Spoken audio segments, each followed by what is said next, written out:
আমরা মানুষের সমস্যা সমাধান করতে চাই। আমরা মানুষের জীবনের গুণগত মানে পরিবর্তন আনার মাধ্যমে আমাদের রাজনীতিকে গ্রো করতে চাই। আমরা আমাদের শক্তি দিয়ে রাজনৈতিক দল হিসেবে গ্রো করতে চাই না।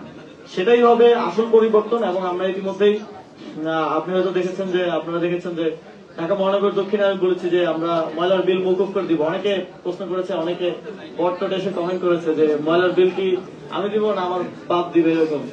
তো এটা পৃথিবীতে নজির আছে, এটা প্রথম আমরা বলছি এমন না। ইভেন ওয়েস্ট একটা রিসোর্স, এবং এই ওয়েস্ট প্রপারলি ম্যানেজমেন্ট করতে পারলে দুইটা সিটি কর্পোরেশন মিলিয়ে 1000 কোটি টাকা ইয়ারলি প্রফিট করা পসিবল এটা থেকে। হাউস হোল্ড থেকে 100 টাকা করে দেওয়ার তো আমার প্রয়োজন নাই, বরং আমি হাউস হোল্ডকে আরো টাকা দিতে পারবো যদি প্রপার ম্যানেজমেন্ট করা যায়। তো এটার মডেল পৃথিবীতে আছে। আমরা বাংলাদেশের জন্য লোকালি সাস্টেইনেবল একটা মডেল তৈরি করব, এবং এটা আমাদের মহানগর উত্তর এবং দক্ষিণের উভয়ের ইশতেহারে এটা থাকবে ইনশাআল্লাহ।